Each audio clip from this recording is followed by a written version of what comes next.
Yeah, then it pops up and says it's being live streamed. Setting up your webinar for YouTube Live, and there's a progress bar. Redirecting to YouTube. Okay, so now I've got a URL, so I will send that out. Okay. So let's see. Was it Beth that was going to send them out to, or was it me? I don't remember. I think it was you. You're just going to hop on the mass mailing computer. Right. Okay, I'll do that. And if you forward that to me, then I will put it in so that if it is full, then if someone tries to log in, it'll just give them that link on Zoom. Yeah. Okay, I'm going to have it sent from my Ag email account to you and my USU account. Let's see.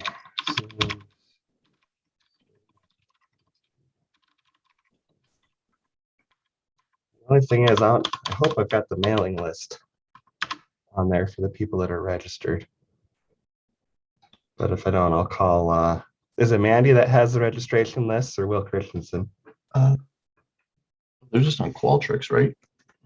Oh, are they? Maybe. Let me check. Beth would definitely have it because she sends out email like reminders. Oh, okay. So she already sent an email of reminders, and the list should be on there. So Yeah, I guess that's true. okay. So I just sent that email. I will now switch host back over to you, and then I'll go run over to the mass mailing computer and send it out. Okay, great. So I think it starts at noon. So would you mind just recording it too, since we have so many people registered, just as a precaution? Yeah. I don't know what else to say in there. So, if you're unable to participate through Zoom, you're welcome to watch it through YouTube. Yeah, that sounds fine to me. And then like I said, I'll put the link up so it'll prompt them in Zoom too. Okay. All right, so I'll make you the host again. There we go, maybe. There we go. Yep. Okay, so I'll step away for a few minutes and go get that sent. Okay, sounds good.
Okay, Daniel, are you there? Yes. Okay. So it doesn't let me put a link in, but it's like a box I checked. It just says remind users to watch the live stream when it's reached capacity. So I assume it just takes the link that you Oh, okay. sent me automatically and it'll just pop it on the screen. Yeah. So I gave William a quick call to ask him, what he wanted to say in the email message. Mhm. And he said, as long as Zoom will tell them to go there automatically when the room's at capacity, then we don't need to worry about sending out a separate email, Okay. because the stream isn't quite the first class way to experience the webinar anyway. So we don't want to confuse everybody and think they need to go to YouTube instead of Zoom, Right. Yeah, that's fair. Okay. So, but he did ask for the URL, and he's going to have Lenore watch it just to see how it works through the Sure. webinar today, which sounds good to me. Okay. So I'll send that along right now. Looks like there's some chat activity going on. Yeah, people are just asking, saying they couldn't hear anything. I just let them know it hadn't started yet. Oh, okay.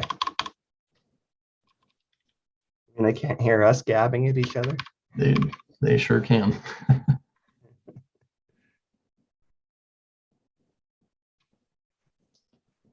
So I'll send this to William Eiserman and Lenore Schizler.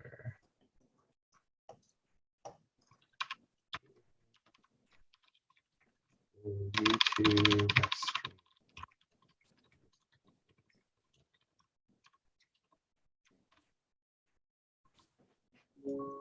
There we go.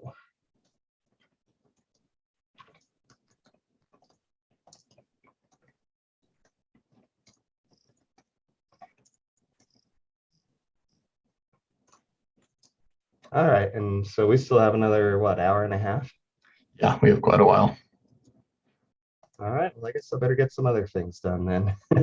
I'll probably hop back in about 45 minutes. So, Yeah, sounds good. Yeah, I don't know why, but like my phone has a do not disturb mode that kicks in automatically at midnight. So it stops playing text message chimes and stuff. And it's supposed to turn off at 8 a.m. and it didn't today. So I was startled when I got to work and saw I'd missed a phone call and other stuff. And I'm like, what the? yeah, that's not good. Yeah. So anyway, it's off now, but technology. No, that's okay. All right, yeah. Well, so are you going to be on for this webinar? Did William ask you to? He didn't ask me to, but maybe I will for at least the first half hour or so, just because he's nervous. Yeah, no, that's probably a good idea. Yeah, so I'll hang out for a half hour before, and then maybe half hour at 15, 20 minutes after it starts, just to make sure, and then just be on call after that. Okay, sounds good. Well, yeah, I'll probably close Zoom here. I'll leave the meeting going, but I'll just close my window and then be back at like 11:15. Okay. So quick FYI, with that other Zoom where the video was blipping in and out, Yes. So that was just the slides that were doing it. The presenters over on the right side weren't doing it. So it seemed like it was some kind of glitch with the the screen sharing Right. thing. And I've had that happen once before, and I just had to close out and come back in. But I know that, if you're that's not, I know that you normally set the recording computer up to kind of just be unattended, Yeah. but so I just say, if you can keep it like somewhat over at eyesight and just glance over it once in a while and make sure it's not blipping, Right. Yeah, But, I'll do that. It probably needs updated too. I don't think I did before the last one, so I'll do that as well today. Oh yeah. Oh shoot, I haven't done that either. I better do that. And then just the other thing is, when you go to position the subtitles, we were lucky, and you did position them slightly over the bottom of the slide, but Yes. not enough. That was a problem.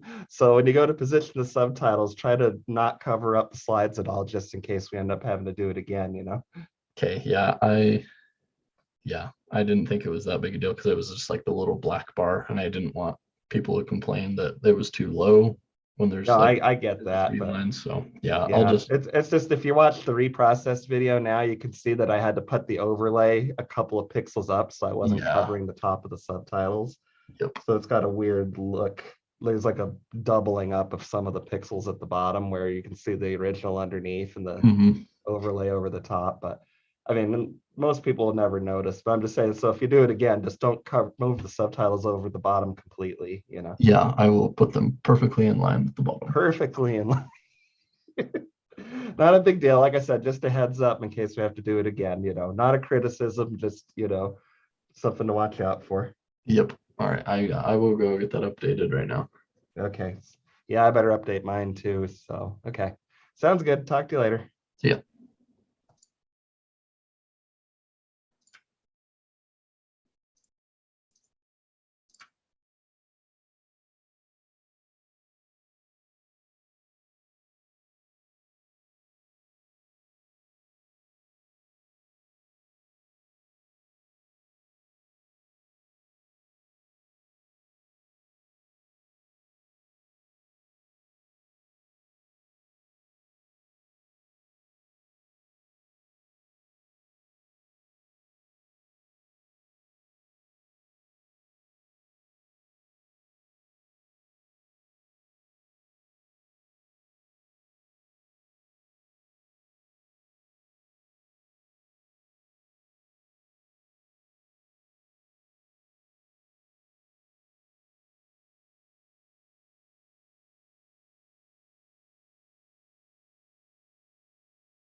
Hi, can you hear me?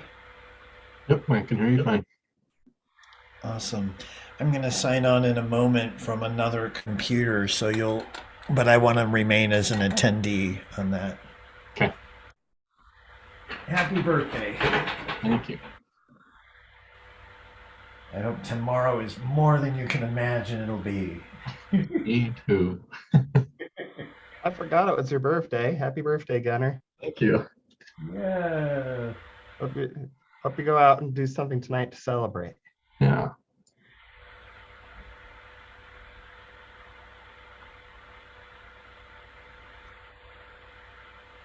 I think tomorrow is the main celebration for me.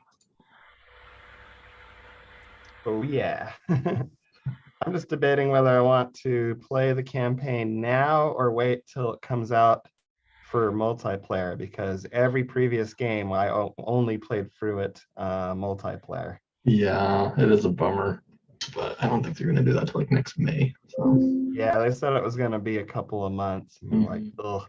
But maybe we'll just play for the Halo 5 campaign again. We were Yeah, talking about it last night. yeah,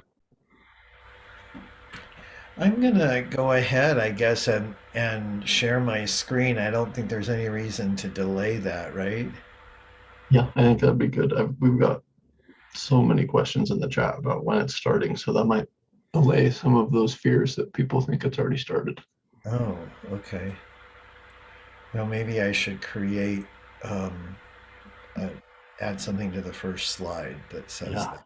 Let me do that first. It says host disabled participant screen sharing. Oh yeah, yeah. Let me get that going.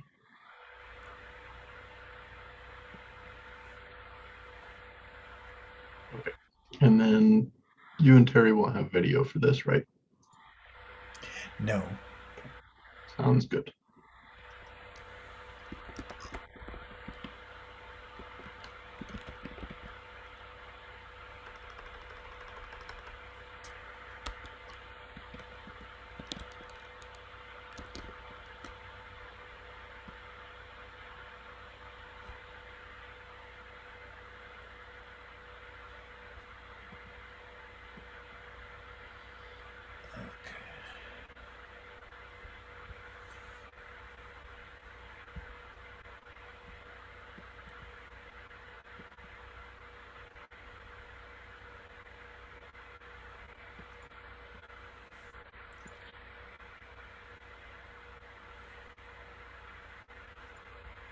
Are you seeing it now?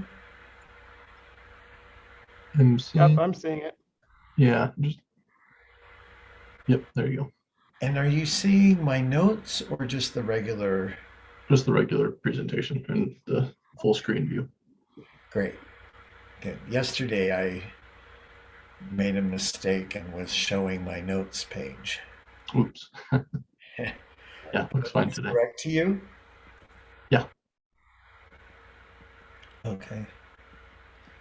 We added one slide today, which is a video slide here that I'm not even sure I'm going to use. Hmm. Um, just because there is a lot to cover in 1 hour here. Sure. So I'll show you where it comes just so that you're aware. It's. Oh, by the way, let's look at these.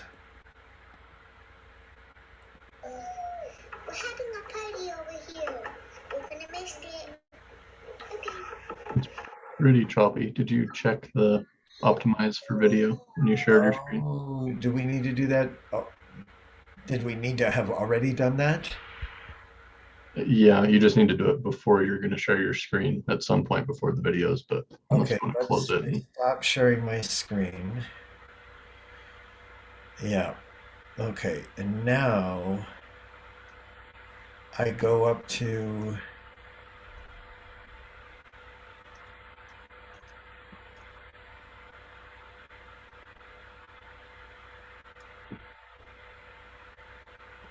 let's see. Just be in the bottom left. Where would it be? So once you've clicked share screen in the bottom left, you need to click share sound and optimize for video clip. There you go. Okay.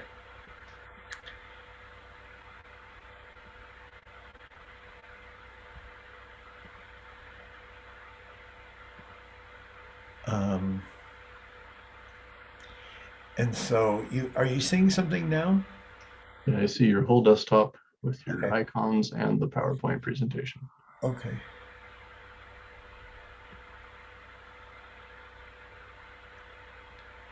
Now is it correct? Yep, I just see the presentation, no notes or anything. Okay. And let me go over to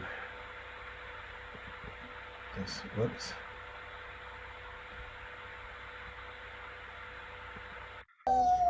We're having a party over here. You're gonna miss it. Okay. Are you guys How is it? talking? It's better, still a little choppy. I'm skating. No, But for you, Dee. Daniel. Look, this is the water. She's skating on the water. Yeah, it's kind of jittery for me too. I mean, How is the audio of it? the audio is fine. Come on. Yeah. let's Well, that's talk. the most You important talk part. to me. No, I'll talk to you. Okay. Do you have it set to optimize video and the screen sharing? Yeah. Yeah, we just did that. Do me a favor and try it one more time with it turned off. With He- what he- turn? He did it before and it was pretty bad. Oh, same way. Mhm. Okay, sorry, I was looking at something else. Yeah. All right, never mind then. There is an option we can turn on to improve the bandwidth for it, but No. We don't want to do that. okay. How's this one? The same. Yeah.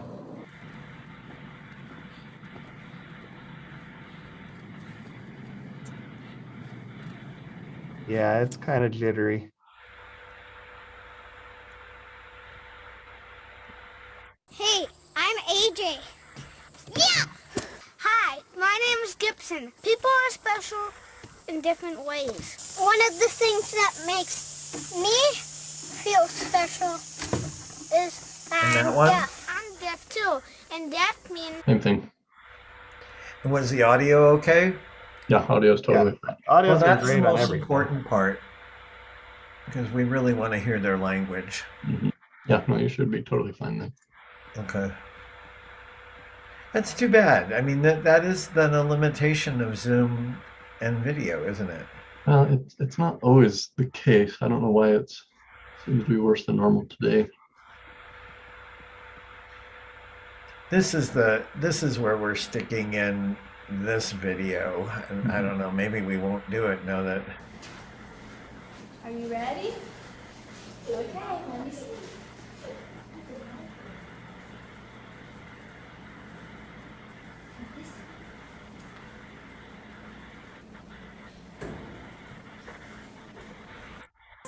Yay!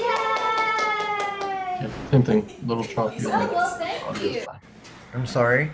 The same thing. The video is a little choppy, but the audio sounds great. Yeah. Okay. In all cases, you can see what's going on. It's just not smooth, you know. Yeah. It's Okay. updating about 1 to 2 frames per second. Mm-hmm. Back to the slow movie days. Silent movie days, I should say.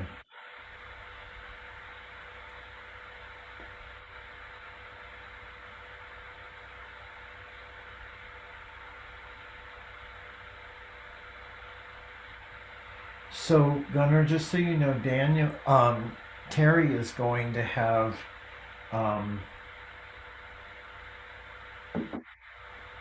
his computer.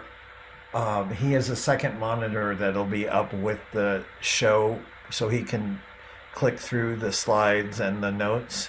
So, if anything were to fail, he's prepared to share his screen as well. Okay, great. So we have him as a backup in that way. Okay, good to know. Did you just let me in as a second? Or does that just automatically happen? On your second computer, you just want to be an attendee, right? Yeah. Then yeah, you're good. You just sign in and I don't have to do anything. Okay, great. Good. Yeah, looks good.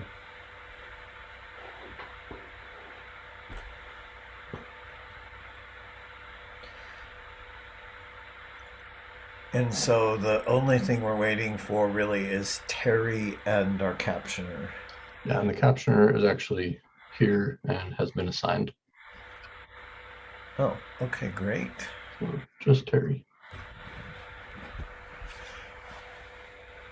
And I should be able to see the captioning on both screens, correct? Yep, as long as you click live transcript and show subtitle, should be fine on both. Okay.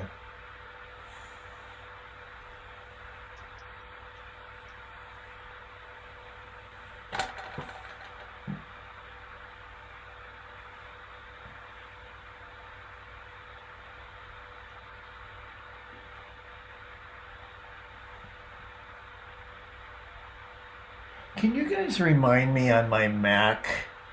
Daniel, are you there? No. Yeah, hold on. Yeah, okay, sorry. I thought I was muted and I'm not. I'm here. Uh-huh. On my second Mac that signed in as an attendee, I don't want it to go to sleep while I'm presenting. Yeah. How do I make it not do that? The easiest thing I found, there's a little program you can install called Caffeine, and it puts a coffee cup icon up on your top menu bar. And if you click it so it fills the coffee cup, it stops the computer from going to sleep. Oh, And then when you don't want it to do that, you can just click the icon again and it empties the coffee cup. so is there any other setting that I can just adjust? Yeah, it's more hassle, but if you click on the Apple menu and go to System Preferences, Yeah. and then near the bottom row, there's an icon there for Energy Saver.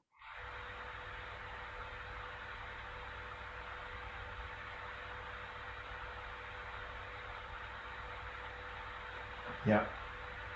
And then inside Energy Saver, there's a slider where you can set how long it goes before it turns off the display and how long it goes before it goes to sleep. And you just want to set both those sliders all the way over to the right.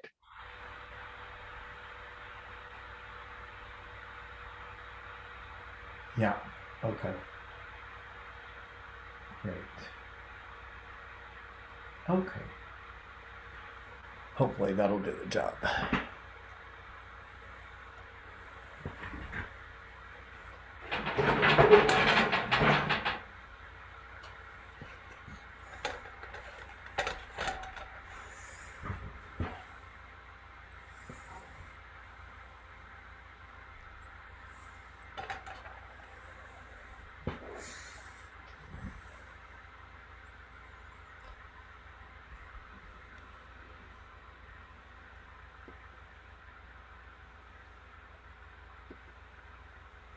For those of you who have signed on early, you're in the right place for today's webinar entitled Introduction to Evidence-Based Hearing Screening and Evaluation Practices for Children Ages Birth to 5 Years of Age.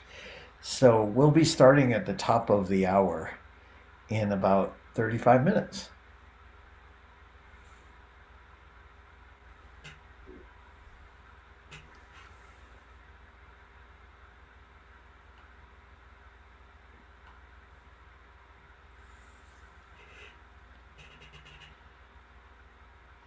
And Gunnar, as far as our questions and Q and chat box, are we going to do the same thing we talked about before and just leave the Q&A box open, like from now on, I had and then mostly just left invite people to use it?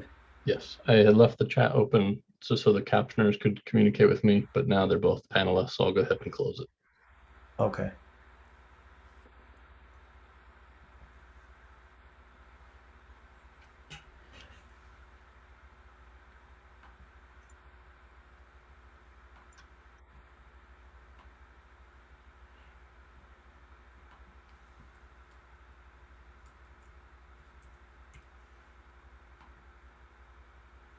And so the Q&A does work. It's just for technical, we're going to designate it for technical purposes for now. Yeah, there's no way to like close it and then open it up later. It's just kind of open the whole time, but it's not visible to everyone, only panelists. Okay. But So, the like, Q&A option is open to me as an attendee right now. right, that's what I meant. We can't close it, so people can ask questions whenever they want. There's Okay. nothing, but it won't be visible to the audience unless we, answer it. Gotcha. So like I see your test here and I'll delete it, but no one else would have seen that in the audience. Yep. Okay.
So this is an audio check for today's webinar.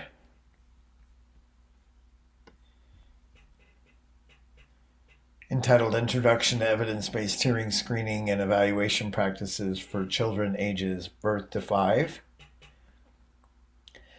Gunnar, can you tell me, are you seeing the chat boxes and participant screen on my share screen? Nope, we only see the PowerPoint. Okay, because I do have them positioned on that screen, so it's not exactly sharing my screen. Good to know. Yep, it should just hide all Zoom controls by default. Okay. And is the captioning actually happening yet? It doesn't appear to be. Yes, I had them do a test just a few minutes ago, and it popped up on both the host view and on my attendee view, and looks Oh, like there we go. I see it now. Thank you. Yep. Thank you for just putting my mind at ease. I appreciate that, to our captioner. Thank you.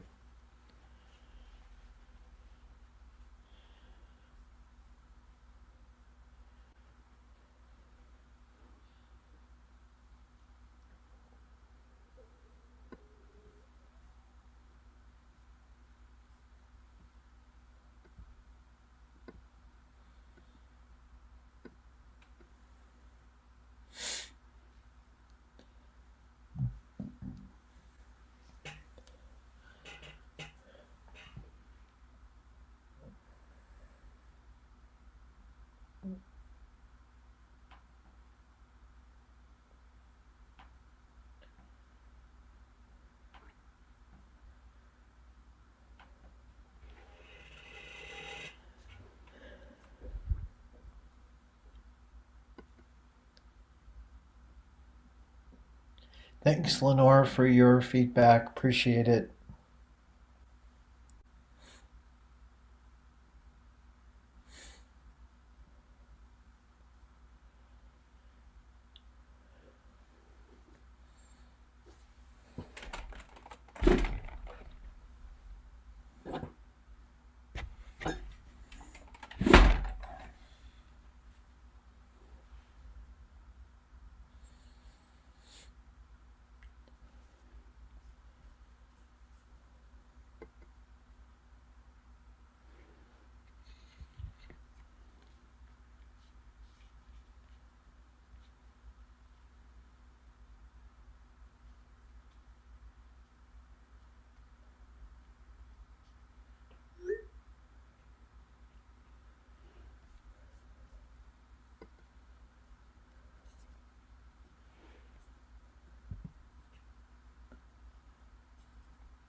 Oh, I see Terry is in. Do you want to elevate him?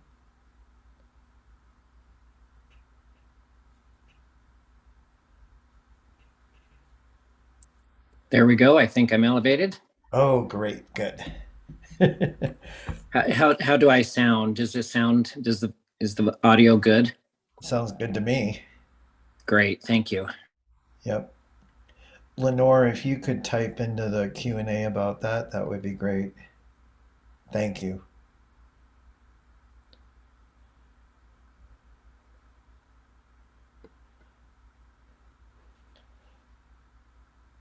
For the rest of you, thank you for being early today for our webinar that's going to be starting in about 20 minutes at the top of the hour. You're in the right place. We will be keeping the Q&A box open primarily for any logistical or technical purposes. If you are having any trouble that you need to share with us, that would be the way to do it right now, though we encourage you to try to resolve those on your own, as we have multiple things to attend to right now. We'll be starting in about 20 minutes.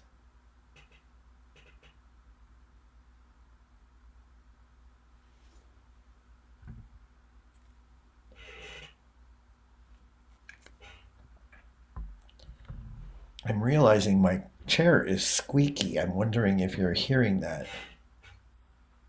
Yeah, I can hear it. It's pretty distant, but Okay, I'll try to sit still.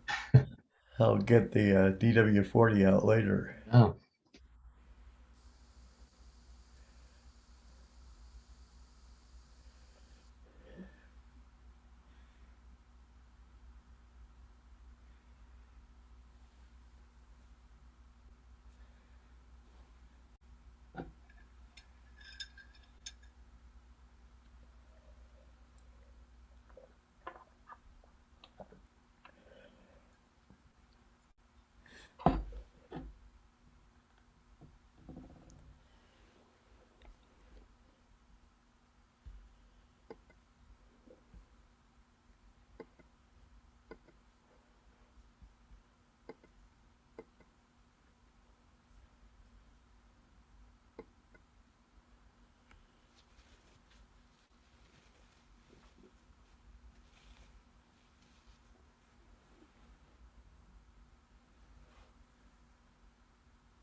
This is an audio check for those of you who have just signed on for today's webinar entitled Introduction to Evidence-Based Hearing Screening and Evaluation Practices for Children Ages Birth to 5.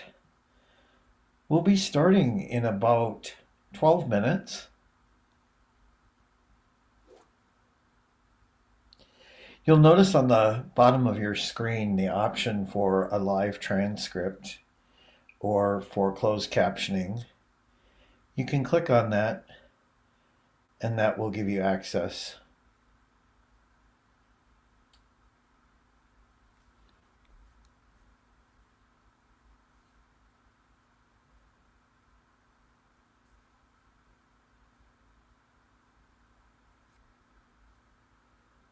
Gunnar, I wonder if we should place that comment in the chat box temporarily so that people know how to access the closed captioning option. Yep, you read my mind. I was actually in the middle of typing one.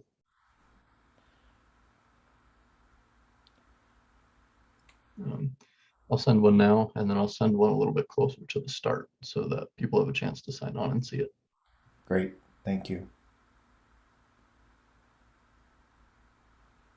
Just so that everyone who is signing on has an opportunity to adjust their volumes, I'll continue to speak intermittently here.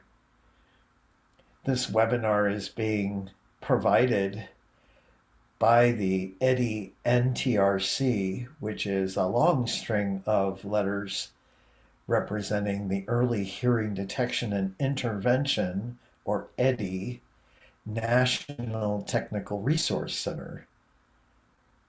And that is housed within the National Center for Hearing Assessment and Management, known as NCHAM, at Utah State University. So a long string of seemingly random letters.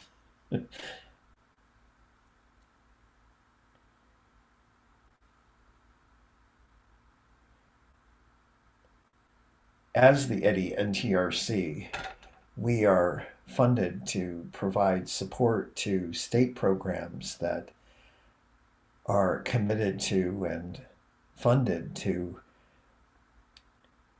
oversee early hearing detection and intervention programs. Primarily, this has been focused on newborn screening, but increasingly that is being expanded to include children up to 3 years of age.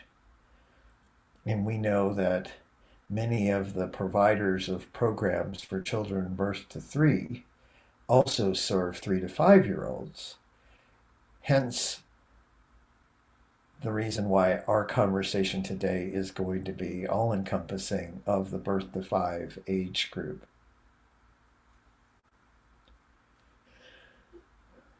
And again, we'll be starting at the top of the hour in about 9 or 10 minutes from now.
pardon my redundancy, but we have people signing on at a fairly rapid pace right now. So I want to give everybody an opportunity to get their volumes adjusted to their liking. Terry, can you do a quick audio check as well?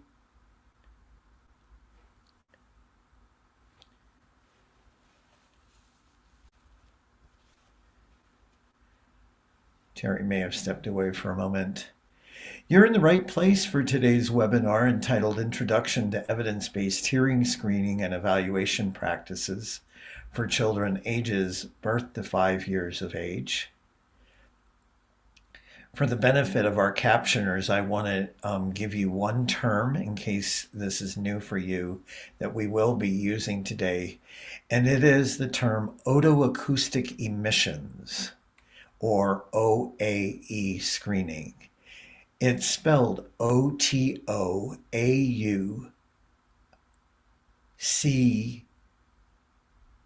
let's see, did I get that right?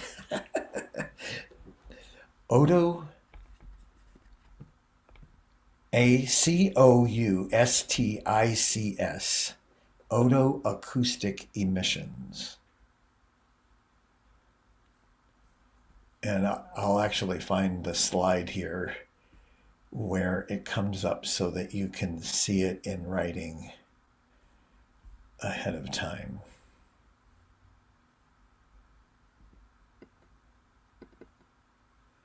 Right there, you'll see it on your screen. Otoacoustic emissions, or OAE screening. We're going to talk about that today as a part of today's webinar. So I'm showing this for our captioners' benefits. We're going to be starting in about 5 minutes. Terry, are you back to do an audio check?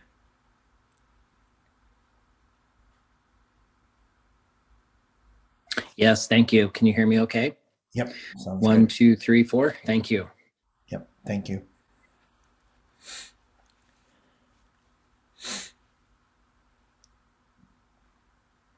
This webinar is going to be recorded, everyone. So if anything disrupts your participation in today's webinar, you'll be able to access it on infanthearing.org in the next couple of days.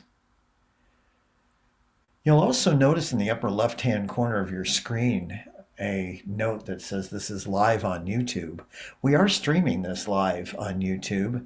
If we go over our capacity for participants today, that is an alternative way that people are able to access this webinar. But you don't need to be concerned about that note in the upper left-hand corner of your screen.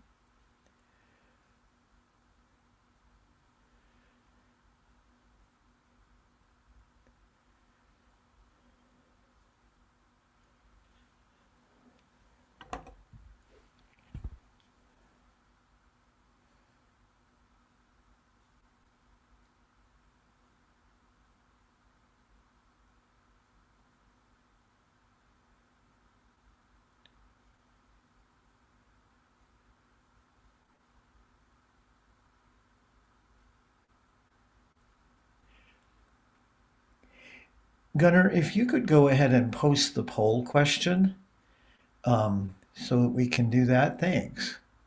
There is a poll question on the screen there, everybody. If you could just tell us the primary affiliation you have that brings you to today's webinar. That's always nice for us to get a sense of who is in our audience. We'll be starting shortly here. Just a few more minutes while we wait for more folks to sign on.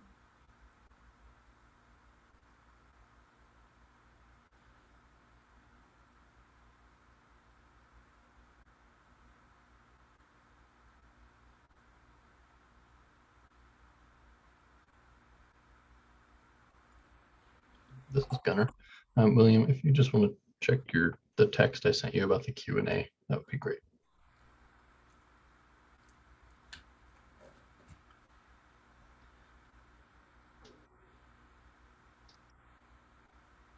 Yes, I see that. So there is a Q&A box open, everybody, but that's really there just to tell us if you're having any really critical technical assistant issues with the technology today that you would like our input on. We will be opening up questions after we've completed our remarks today, but if you can refrain from using the Q&A box for now, unless you have an essential technical issue you need to bring to our attention, that would be appreciated.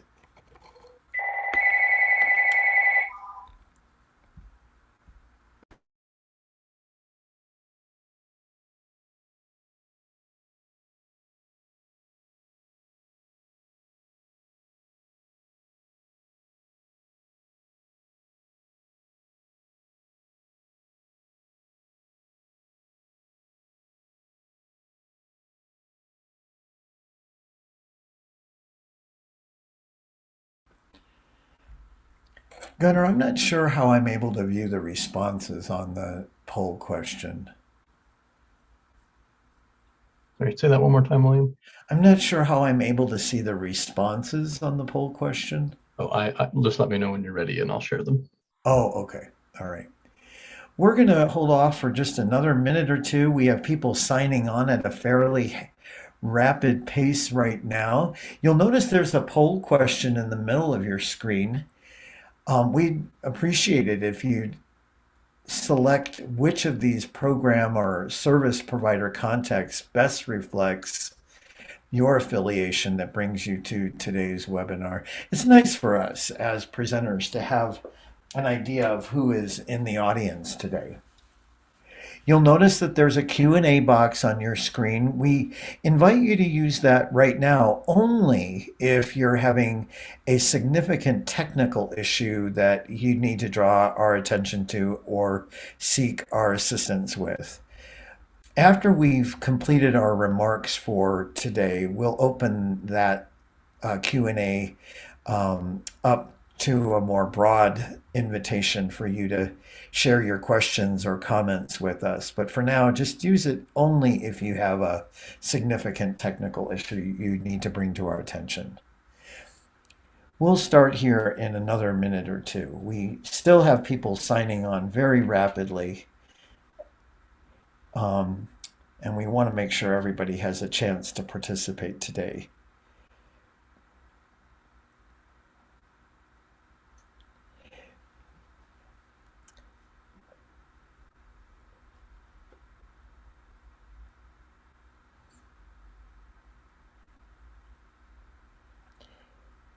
This webinar that is about to begin is being provided by the EDI NTRC, which stands for the Early Hearing Detection and Intervention National Technical Resource Center, housed within NCHAM, another string of letters, which stands for the National Center for Hearing Assessment and Management at Utah State University.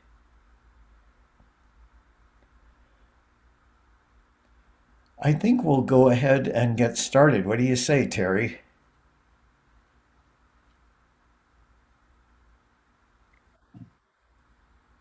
Let's do it. Okay. Gunnar, if you could reveal to Terry and me just the responses to the questions, that would be great. That's okay, great. So we have quite a diverse group of people, a lot of Head Start folks, some Part C folks as well, and home visiting, preschool, healthcare providers, and a few EDI folks. So thank you for that. I need to close that out. So I'd like to welcome everybody. My name is Will Eiserman, and I'm the director of the Early Childhood Hearing Outreach Initiative, also known as the ECHO Initiative at Utah State University. I'm also an associate director of the National Center for Hearing Assessment and Management at NCHAM, which is at Utah State University.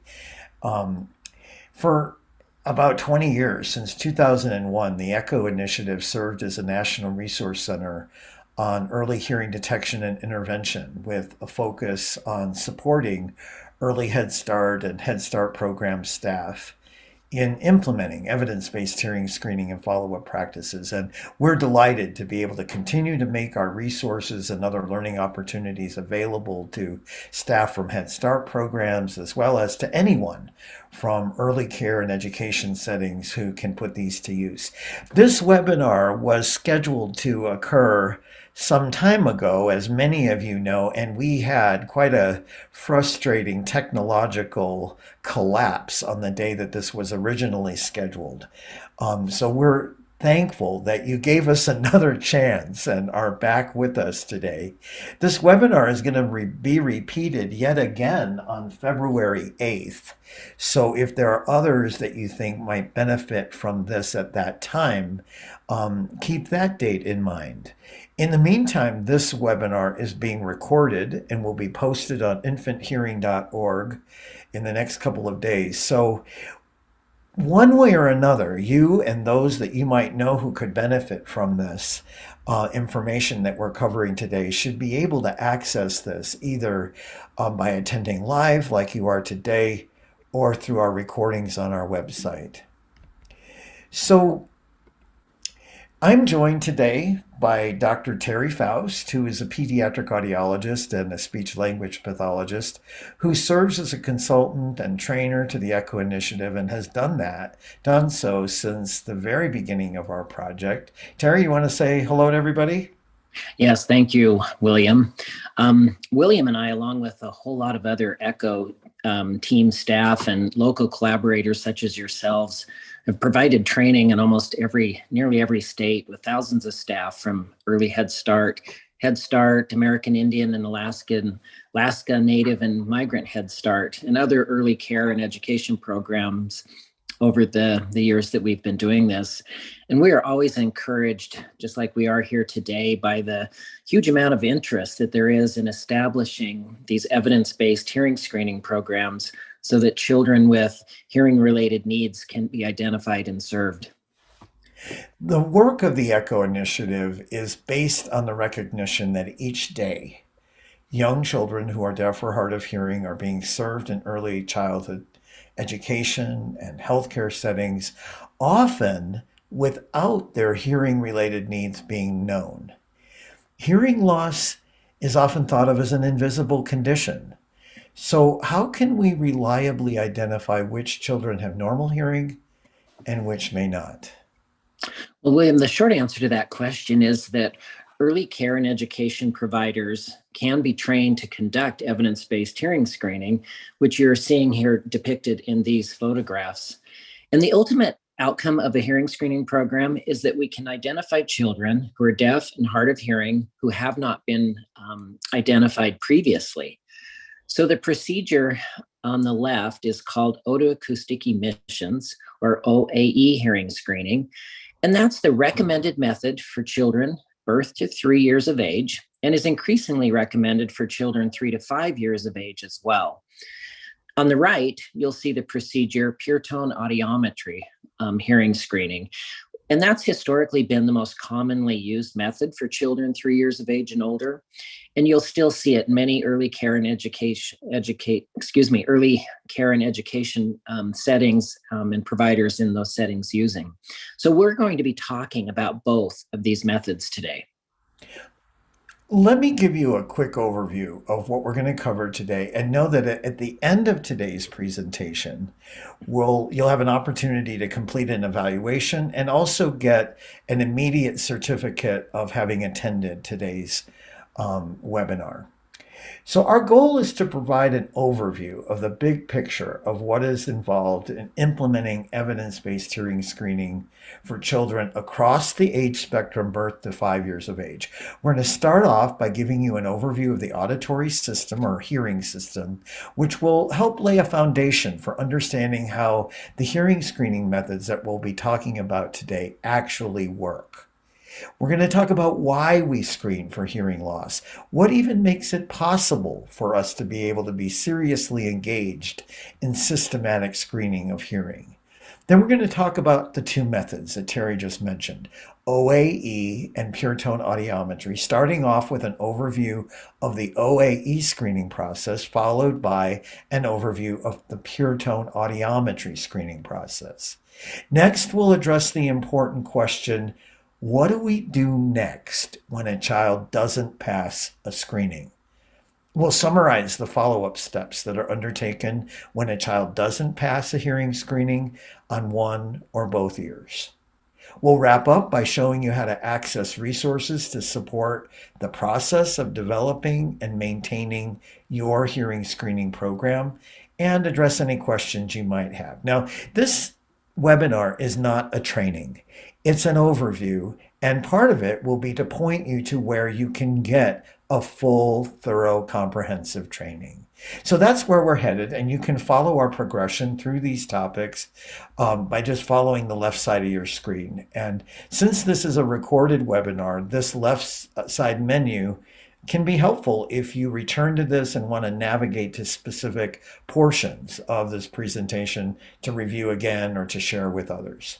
So before we launch into our primary content, I want to make sure you all know where to go after today's webinar to get these additional resources, information, and importantly, to access training. You'll hear us say this several times today. Implementing evidence-based hearing screening practices is more than using a designated piece of equipment or a specific method. To implement evidence-based practices, that equipment or method must be used according to a prescribed set of steps under carefully controlled conditions, each step of which is carefully documented in detail. This is true whether you're using otoacoustic emission screening or pure tone audiometry screening. Over the years, the ECHO Initiative has developed a wide range of resources to help you achieve the goal of implementing evidence-based screening. And so our goal today is to help you find that information and the resources that you need and to make it easy. So right off the bat, you know where to go, why you'll go there, and what you're going to find when you go there. So this is our website, kidshearing.org. You'll notice if you scroll down, there's a set of resources that are really designed specifically for frontline program providers, direct providers of services. If you haven't yet engaged in implementing either of the methods that we're talking about today, you'll want to spend some time looking at the planning resources, drop downs, and the various resources that are there. Once you've planned your program, you've obtained equipment, you've found an audiologist maybe to help support your activities, the next step will be to access comprehensive training. And this is where you'll be able to be pointed to some online training opportunities for either OAE or pure tone audiometry training. What we point you to here is based on what the ECHO Initiative used to provide in live settings, and it's comprehensive. So if training is a need or when it's a need, this is where you can go to find out about that. Once you're implementing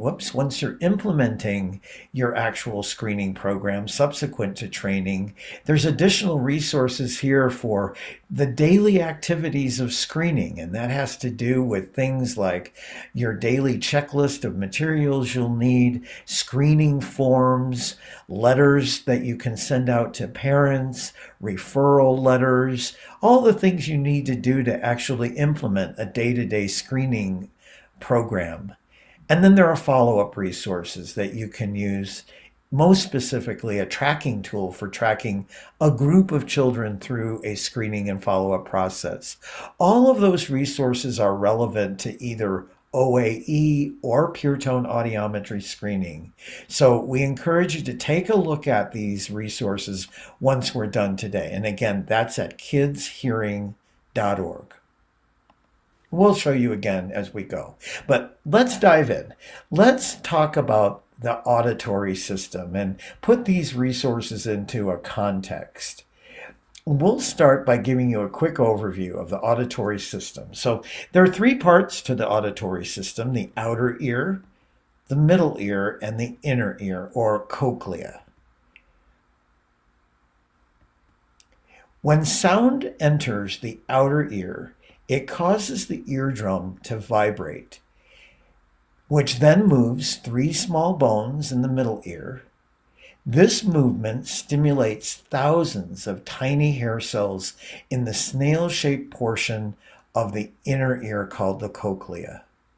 From the inner ear, the sound signal is carried along to special nerves of the hearing centers, to the hearing centers of the brain. And that's when the individual experiences the sensation we call sound. And while this is how the auditory system typically functions, there can be some exceptions. There can be temporary issues like a wax blockage or fluid in that middle ear that's caused by ear infections that we may discover and get addressed during the hearing screening process. But the primary target condition of a hearing screening is the functioning of that inner ear, or the cochlea, the snail-shaped portion of the ear. In some instances, the sound travels through that outer and middle ear, but when it reaches the cochlea, the signal is not transmitted to the brain, resulting in what we call a sensory neural hearing loss. And this condition is usually permanent. It's the primary condition for what we are screening for in these mass screening efforts.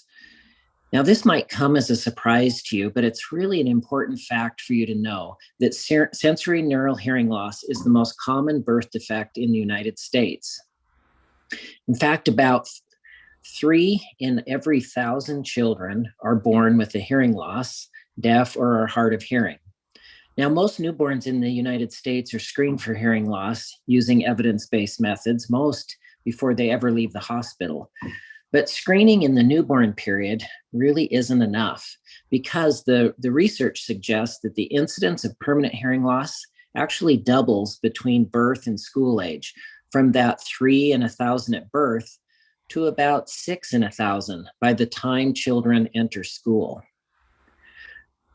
So we can't only screen for hearing loss at birth.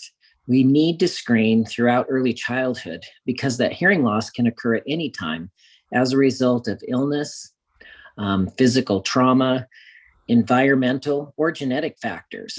And this is often referred to as late onset hearing loss, which just simply means it's acquired after the newborn period.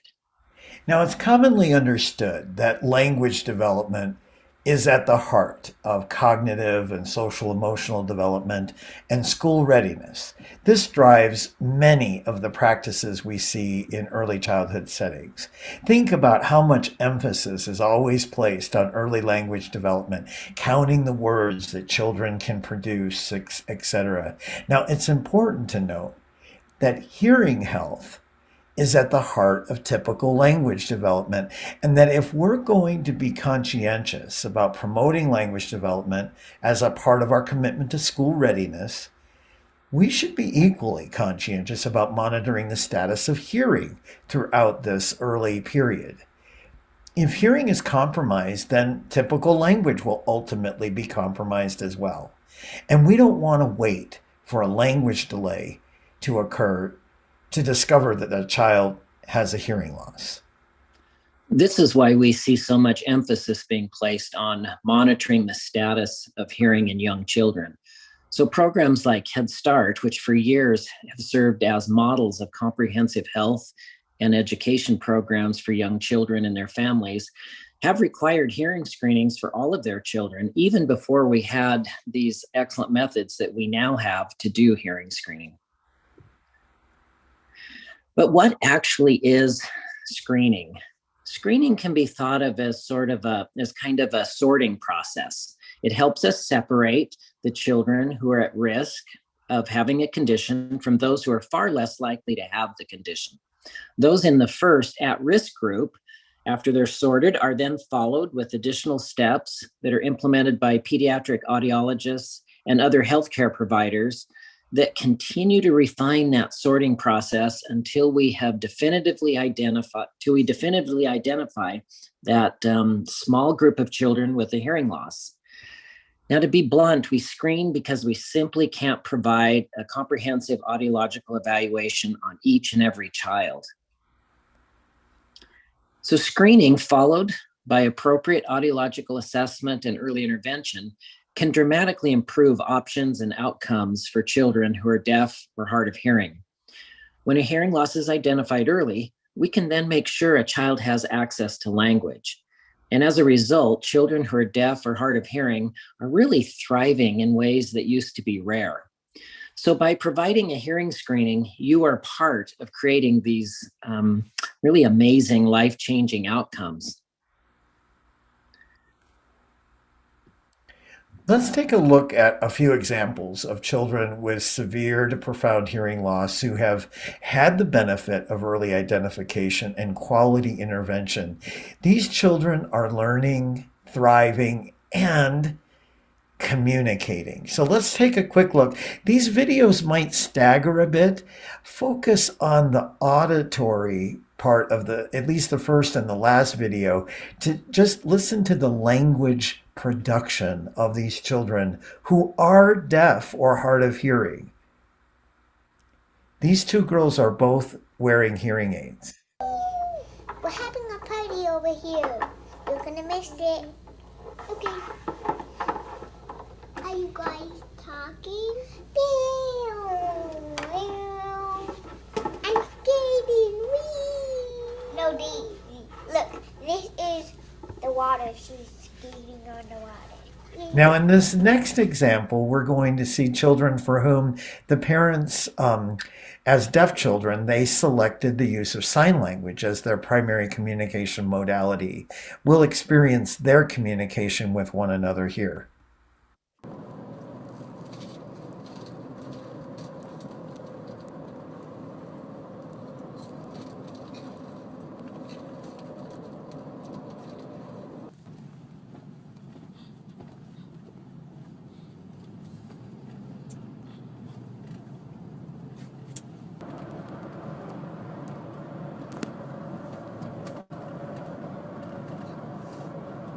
Now, in this next example, these two boys are deaf, and they have cochlear implants, which is a medically implanted device that simulates hearing. Let's listen to their communication. Hey, I'm AJ. Yeah! Hi, my name is Gibson. People are special in different ways. One of the things that makes me feel special is that I'm deaf. I'm deaf too, and deaf means that your ears can't hear. AJ and I have special things to show you. They're called cochlear implants. They help us hear. Cochlear implant is a big word, so I call them CI. So those children remind us of our goal. We want to make sure all children have access to language, one way or the other, regardless of whether they have a hearing loss.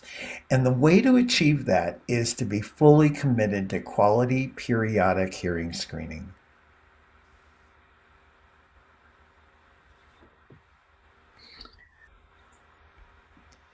So as we mentioned a moment ago, OAE and pure tone audiometry are the recommended methods we'll be talking about today. The availability of OAE and pure tone screening means that it's no longer appropriate to rely solely on subjective methods that have been used in the past, such as ringing a bell behind a child's head, or depending solely on caregivers' perceptions of a child's hearing. Now, don't get me wrong, observations of a child's response to sound, especially a lack of response, can be helpful, and we should pay attention to how children do or don't respond to their environment. But these sorts of observations do not constitute a hearing screening because they're far too crude and unreliable. And frankly, we can do so much more than that because of our current available technology. It's important to note that although some healthcare providers have incorporated evidence-based hearing screening into well child visits, that is not yet standard practice, especially for children less than 4 years of age. Yeah, that's right, William. Some parents may report with a lot of certainty to you that their healthcare provider did perform a hearing screening. But please understand this, and I emphasize this enough as an audiologist. Routine examinations of ears by healthcare providers should not be mistaken as a hearing screening. It's precisely because screening isn't happening yet consistently that in that context that programs like yours are adopting hearing screening practices, because there's obviously increased recognition of the importance of monitoring hearing, and it's now feasible to do this in programs like yours and by people like you. So the take-home message here is this. Unless a child's hearing or medical health records include documentation of ear-specific hearing screening results and the screening method used, we shouldn't assume a hearing screening was completed. Another important point to remember is this. While OAE and pure tone screening are highly reliable screening methods, they are not perfect. And that means that there may be some rare conditions that are not identified through these screenings. So whenever a parent expresses a concern about a child's hearing or their language development, even if the child received and passed a hearing screening using one of these methods, then that child should be referred for an evaluation from an audiologist. Okay, so now let's talk about these two screening methods that can be used during early childhood. If you're responsible for children under 3 years of age, the recommended method is OAE screening, which you see on the left here. If you're responsible for screening children 3 years of age or older, historically pure tone screening has been considered the recommended method for this age group. And as Terry said earlier, this has been changing where more and more we are seeing children in this group also receiving OAE screening. Yeah, there's a lot of growing recognition that for a variety of reasons, as common as the pure tone method's been, it's not always the most feasible method to use with some of these younger children. Research indicates that about 20 to 25% of children in the 3 to 5 age group can't be screened with this methodology because they just aren't developmentally able to follow the directions reliably. And that's really been our experience as well. So in those instances, OAE screening is the preferred method for these children. So at a minimum, if you're establishing evidence-based practices for 3 to 5-year-olds, and if you're considering using pure tone screening, you'll also need to be equipped to prepare to do OAEs on that 20 to 25% who can't be screened with pure tones.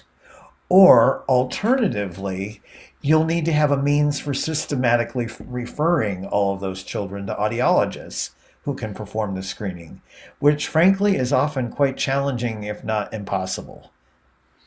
To simplify things with this, more and more audiologists are recommending the use of OAEs uniformly with all children 3 to 5 years of age and older. It's quicker than pure tone screening, both to learn to do and to actually implement. And it's far more likely to be a method that will work across the board with all children in that 3 to 5 age group you'd be screening, and it's equally as effective. So if you're one of the providers trying to figure out what to do for your 3 to 5-year-old population, we've got a document that compares OAEs and pure tones and helps you think through that decision process. And you'll find that under the planning component on the website that I reviewed earlier, and I'll show it to you again. So we've addressed which methods are recommended for which age groups. Why can't we just wrap this conversation up right here, though? Yeah, implementing evidence-based hearing screening practices is more than simply using the right method, right? We've got to use that method in the right ways. And so that's why we're talking about going further and making sure that we know about the quality components of using these particular methods. Terry, let's talk about the otoacoustic method now in more detail. Great. Yeah, thank you, William. So let's go ahead and start with OAE screening, or otoacoustic emissions. As we said, it's the recommended hearing screening method for children birth to 3. And you see this depicted in these photos here. So again, if you're serving children birth to 3, OAE is the one and only evidence-based method recommended by the American Academy of Audiology and the American Speech Language Hearing Association, which is also known as ASHA. So OAE screening is the most appropriate method for identifying young children at risk for permanent hearing loss because it's accurate and it's feasible. It doesn't require a behavioral response from the child. They don't have to raise their hand or do anything telling us that they've heard something. That means we can screen children under 3 years of age and across a developmental spectrum. It's quick and easy. Most children can be screened in just a minute or 2 by a trained screener, sometimes in as little as 30 seconds per ear. And it's a flexible tool. Like you see in this photo here, we can go to where children already are and screen them in a variety of environments, including classrooms, homes, or even healthcare settings.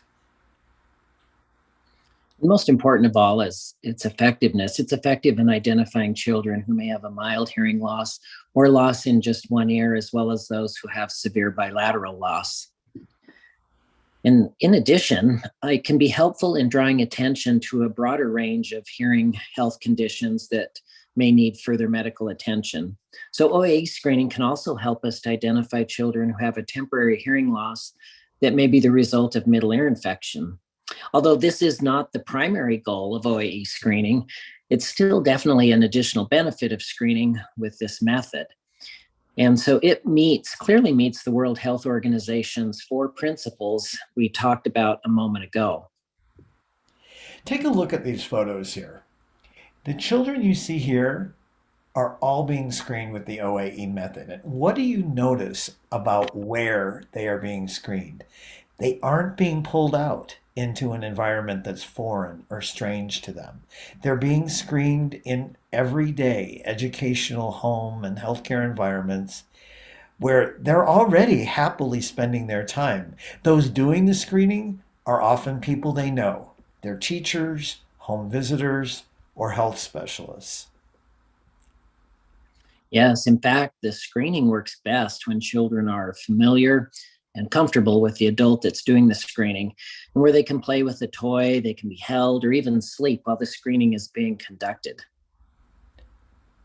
So to conduct an OAE screening, we're first going to take a thorough look at the outer part of the ear here to make sure that there's no visible sign of infection or blockage. And then a small probe on which we've placed a disposable cover is then inserted into the ear canal. And that probe delivers a low volume sound stimulus into the ear. So a cochlea, or the inner snail-shaped portion of the ear, a cochlea that's functioning normally will respond to this sound by sending the signal to the brain while also producing an acoustic emission. And this emission is analyzed by the screening unit. And in approximately 30 seconds, as William said, a result will appear, either as a pass or as a refer. Every normal, healthy inner ear, or cochlea, produces an emission that can be recorded in this way. So let me show you a quick real-time screening of a child being screened with the help of 2 adults in their environment, which is ideal if you can have 2 adults, one who's tasked to keep the child's hands occupied and happy, while the other one is actually performing the actual screening task with the handheld device. We'll watch this. This is an actual real-time, unedited version of a screening of a particularly well-behaved child, mind you. But let's have a look. This may be a little staggery, but you'll get the idea.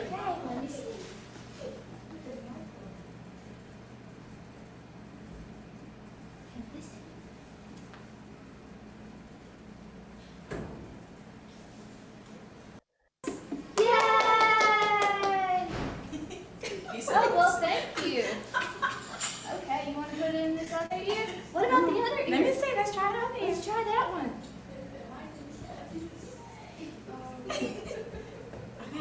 You ready?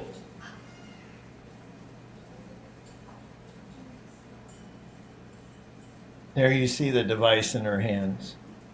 He's already did it. Yay! So that just gives you a little idea of what it can look like under ideal circumstances. Like many skillful tasks, competent screeners may make it look easy. And it often is easy once you've been trained and have had a little practice. To assist screeners in keeping all of the different steps of the screening process in mind, you'll find on our website at kidshearing.org a skills checklist for OAE screening. And that checklist guides the screener through the step-by-step OAE process. And it's also useful as the basis of training. Any training you receive should help you acquire all of these skills. Yes, a thorough training will help you get acquainted with your screening equipment. It'll give you practice in selecting correct probe size covers, and it should also help demonstrate how to insert the probe snugly into the child's ear. So the learning experience will teach you how that equipment will function, help you by first learning to screen on your own ears and then other adults before you take on the challenge of trying to screen children, and simultaneously learning to manage their behavior while also screening. You should be guided through practices that demonstrate how the equipment will function if the individual you're screening moves or makes noise while they're screening, or if there's external noise in the room and what you can do about that. And then lastly, a good learning process will help you learn how to use the information provided on the device, the screening device, to record results and what all the follow-up steps are when a child does not pass the screening on one or both ears. Now, I'm sure some of you want to know about the cost of OAE equipment. It's about currently around $3,800. And in addition to that, you'll have those disposable probe covers, which range from about $1 to $1.50 each, that you'll need to factor into your budget. So those are some useful numbers that you'll want to think about from a budgetary standpoint. Now, there are simpler and less expensive models of OAE devices that are intended for people just like you. And then there are more complicated versions of the equipment that are intended for audiologists, and those are more expensive. So you want to make sure that when you are purchasing equipment, you're going for the most basic models there are, because as lay screeners, that's all you'll need. You also want to make sure that as you budget, you want to not only have budgeted for those disposable probe covers, but for children, but also some for adults, because as you see in these photos, there are going to be times both during the training process and after that you'll be using the equipment on adult ears just to periodically test the equipment to make sure that it's functioning as properly. So you'll also want to have some adult-sized probe covers in your budget. So that was an overview of the OAE screening method. Again, not for training purposes, but to give you an overview. Now, let's do the same with pure tone screening for those of you who may be considering this. Note that that pure tone screening is never recommended for children under 3 years of age. And as we mentioned earlier, pure tone screening has traditionally been the common method for 3 to 5 year olds, but keep in mind that there's going to be a certain percentage of children that you'll need to do either OAEs or have some method of referring them to an audiologist. So you probably recognize the pure tone method either because you've already used it or because you've had your own hearing screened this way. In this procedure, musical note-like tones are presented to children through headphones, and the children respond with a behavioral response, like raising a hand, like you see in this photo here, to indicate that they heard the tone. Pure tone screening gives us a good idea of the functioning of the entire auditory system, all the way to the brain, with the child showing us with a physical response that they've perceived the sound. Now, pure tone screening is an affordable method with the screening equipment costing between $800 to $1,000. The equipment is typically durable and portable, enabling us to easily transport and use it in a variety of locations. And like OAE screening, a wide range of individuals can be trained to perform the pure tone screening procedure. So to conduct pure tone screening, again, we want to first take a look at the ear to make sure there's no visible sign of infection or blockage, just like we did with OAE screening. If the ear appears normal, then the screener will instruct or condition the child how to listen for a tone and respond by raising a hand or placing a toy in a bucket. This step can take some time because we need to be sure the child is able to reliably complete the screening task. Once the screener is observed, then that the child is can reliably respond to sounds that are presented as the screener instructed, then the actual screening is started. Now, during the screening process, this same listen and respond game is repeated at least twice at 3 different pitches on each ear. And we note the child's response or their lack of response after each tone is presented.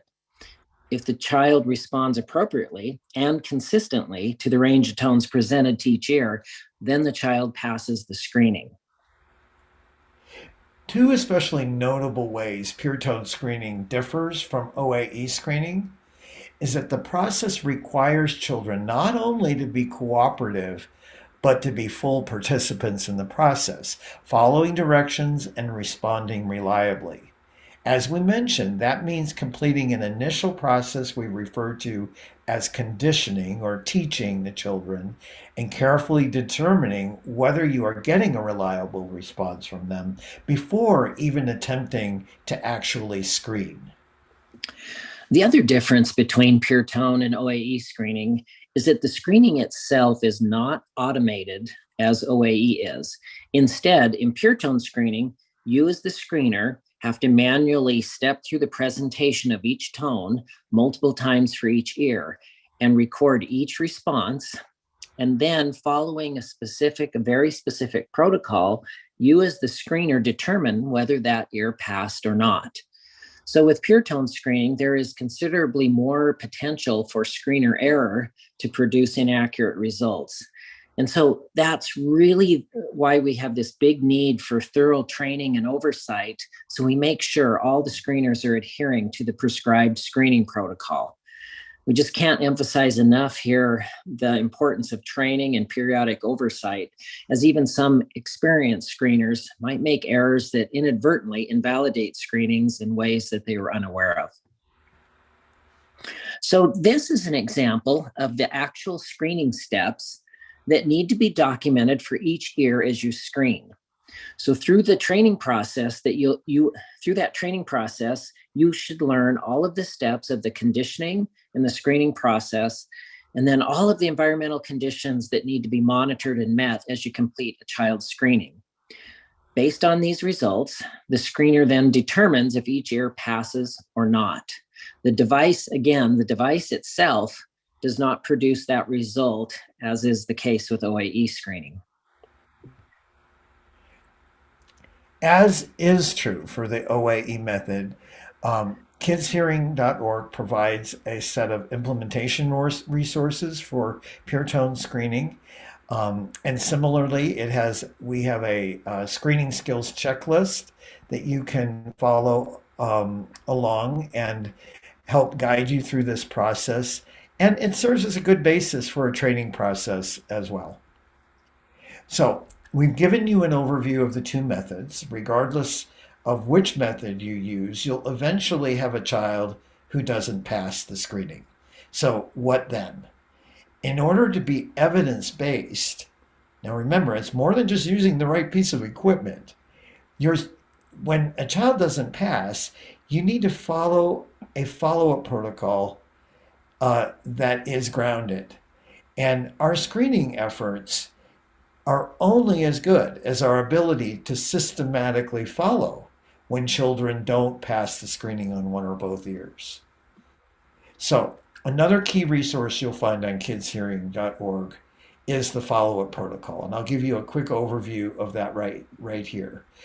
We also have documentation forms that correspond with this protocol, so you don't really have to commit this to memory.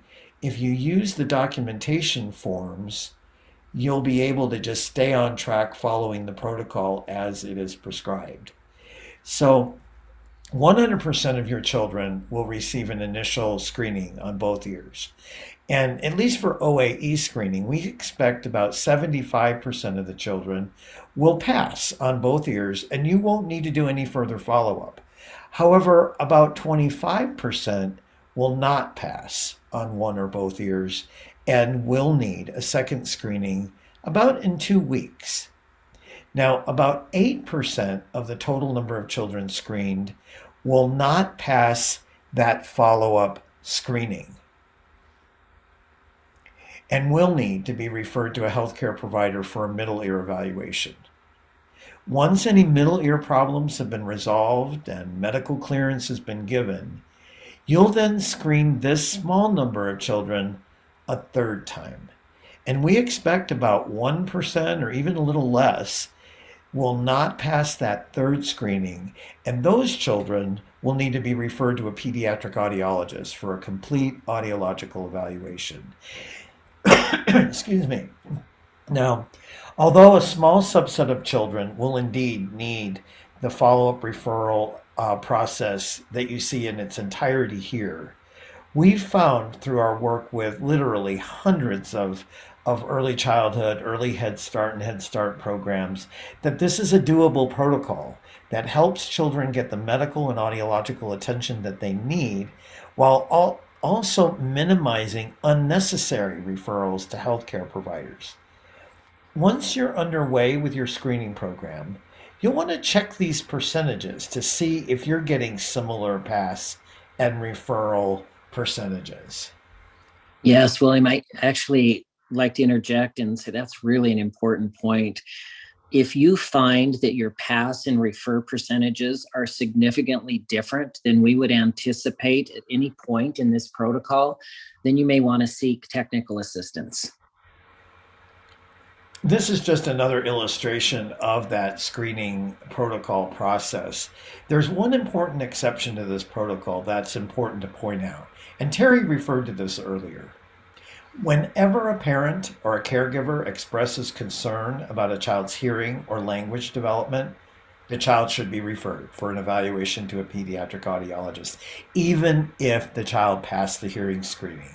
And this is true because if you recall, hearing screening methods are not 100% accurate or perfect. And so to be on the safe side, whenever there is an explicit concern about hearing or language, make a direct referral. Of course, you can screen the child and send the screening result along, but make the referral regardless. So we're going to take a big deep breath and we're going to open up for questions in a moment here. We're going to return to our website, kidshearing.org, and review again where you'll find various resources to support your hearing screening related activities. The Q&A is open right now, so if you want to raise any questions or express any concerns or ideas, feel free to start typing there. But I'm going to take a minute and take you to our website. We want to invite you all to explore all of these implementation tools before you sit down and try to create something of your own. You may find what you're looking for is already there, like letters to parents about your screening efforts, our documentation screening forms, referral letters. We tried to put in everything there that makes a screening program work. And those things were created in great collaboration with programs like yours. So this is our landing page, and if you scroll down, you'll find first planning resources, and that's where you'll find the information about deciding between Pure Tone and OAE if you're serving that older group of children and you need to think about which method to use. You'll find other information about how to purchase equipment, considerations for that, ways to find a local pediatric audiologist to either help you in your development of your program or for referral purposes when children don't pass. The next group of resources will help point you to training, on-demand training for either OAE screening or for pure tone audiometry. So that's where you'll go to find that. Once you're up and going, you'll find resources for your daily use. Those forms, referral letters, all of that will be found in this group under screening resources. And then in the last group, you'll find follow-up resources like a tracking tool. You're going to be tracking a group of children through a screening process. There's a free tracking tool here you can download. It's really a spreadsheet that has the built-in protocol incorporated into it. So check that out. A lot of people use that to keep track of where children are at any given point in their follow-up process. There's also some resources there for monitoring the quality of your program, like monitoring those pass and refer rates. Now, if you're a Head Start program, remember that we aren't your only resource. You also have the Head Start Center on Health, Behavioral Health, and Safety, which can also provide you some support, specifically if you have questions about Head Start performance standards and adhering to any other specific guidelines related to being a Head Start grantee. So remember that they are there as well. So remember these kids? This is what it's all about. You can make a real difference in the lives of children who have now an unidentified hearing loss and bringing that into light.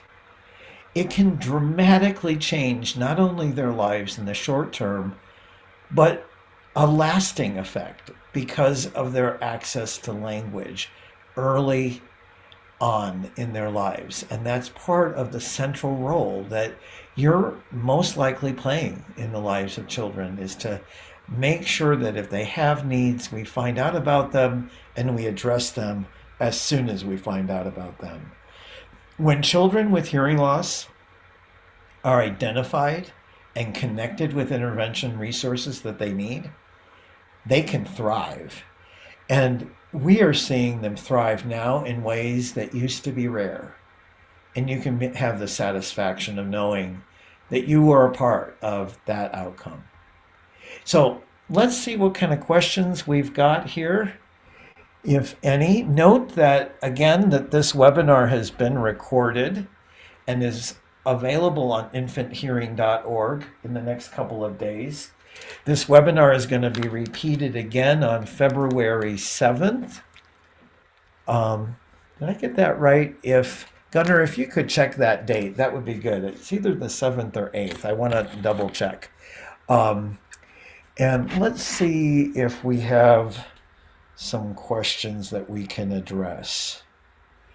There's a question, Terry, about newborn screening results and whether programs should be collecting newborn screening results and how long to rely on a newborn screening result. Terry, can you comment about that?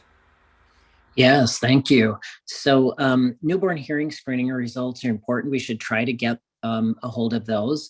We can rely on those results for just approximately about a year, but we're going to want to rescreen after that. Great. Thank you.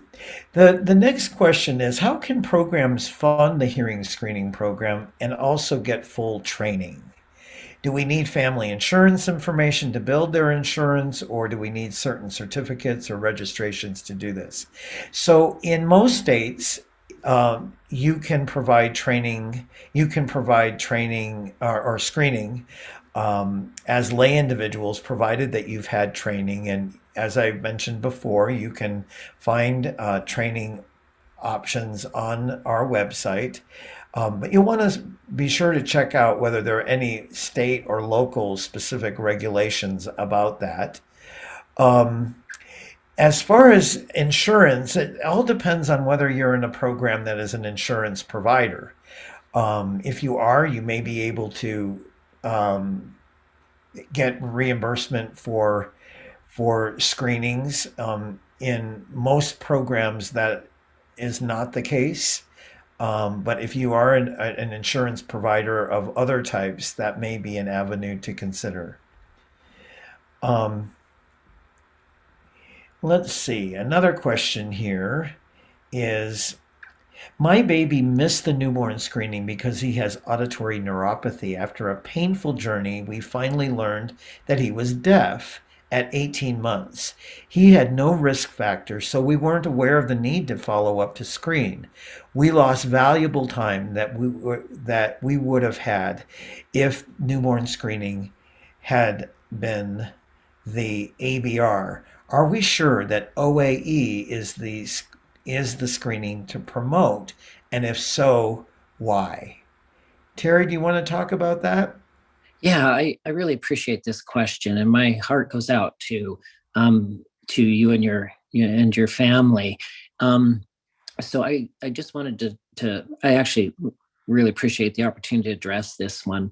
I wanted to make or have a difference between the programs we're talking about today, which would be outpatient early childhood screenings outside of the hospital programs.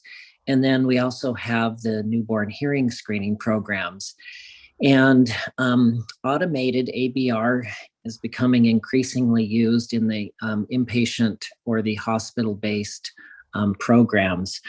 Let me just clarify for those on the phone or on the webinar who may not know what auditory neuropathy is. It's a rare condition that affects the hearing system beyond the cochlea or the snail-shaped portion of ear that we talked about here today.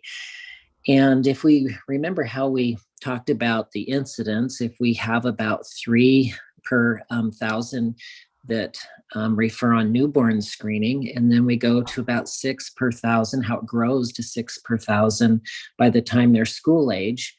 Take that 6 per 1,000, and then the published data shows that auditory neuropathy, there's quite of a range. Some studies show there's about 0.23% of kids with hearing loss that is due to auditory neuropathy, and some studies have it as high as 15%. And again, that's 15% of the 6 per 1,000 statistic that we're talking about. It is that we just don't have a perfect screening tool for that. And when we go to the kids that are in the settings we're talking about today, auditory brainstem response testing that we find used or often used in newborn screening programs isn't feasible with our population due to concerns with we have to have them in a sound sleep, and we would get into sedation and those types of issues. And so, Yeah. So I'm going to try to move Please. on because we've got so many questions, but it's a real dilemma, and there really isn't a great way for us to be screening for that particular condition in non-medical settings. So here's a question: what resources do you recommend to finding community support to assist in screening our youth or children? You know, that's a great question, and we don't have the answer to that because there really aren't a lot of great uniform resources across the country. There may be certain public health programs that may be engaged in this, but it's precisely because of the absence of attention to the birth to 3 need for periodic screening that we're encouraging folks like you to get involved in that, and to perhaps adopt the provision of those services. Terry, here's a question. Can you serve children? Can you screen children who have PE tubes with an OAE screener? yes, absolutely. If those PE tubes are open and functioning correctly, and if the auditory system and middle ear and cochlear functioning normally, we should get a pass. Yes. And if we get a refer, it could be something that it helps us identify a problem with the PE tubes. So absolutely, we can screen children with PE tubes.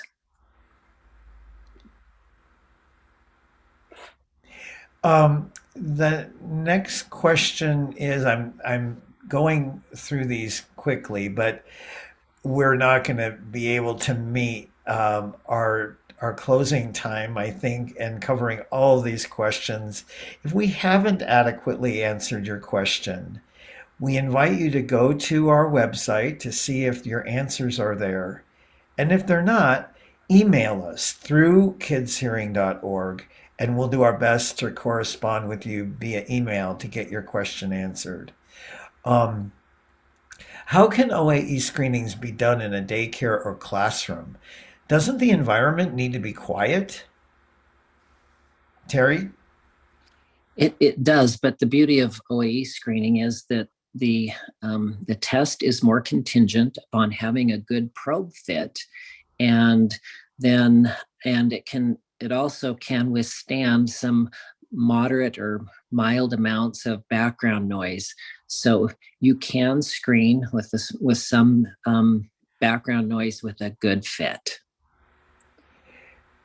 So, Terry, here's a question related to the older children. What are your thoughts about select picture audiometry like the pilot? Yeah, there's been a lot of attempts to try to automate and make pure tone audiometry easier. But right now, the protocols from the American Academy of Audiology and the American Speech Language Association really recommend the protocol that we discussed in our presentation today, and that doesn't always meet those protocols. Well, we have reached the top of the hour, unfortunately. We have many questions here. And again, we do invite you to email us if you don't find your answer to the questions on our website and the various resources that are there. Many of your questions, as I scroll through them, I'm noticing are really much really more in great depth, ones. and they're really of a training nature. So I would encourage you to explore the training resources, either that we have or that others may provide, to see if your questions can be addressed there. But again, we're open to responding to you via email if that would be helpful. To our captioners, thank you for your time and talents today in providing our captioning services. Thank you to Terry and the background folks that are playing technological support for us, and to all of you who have been a part of our audience today. Gunnar, did you confirm the time of the next webinar or the date and time? It's noon on February 8th. Thank you. As this webinar closes out, you'll notice a change on your browser screen. It will open up an evaluation, and that evaluation ends up in producing a certificate of attendance for today's webinar. So we'd love your feedback, and if you need a certificate, this is a great way to obtain that. Again, thank you, everybody, and thank you, Terry.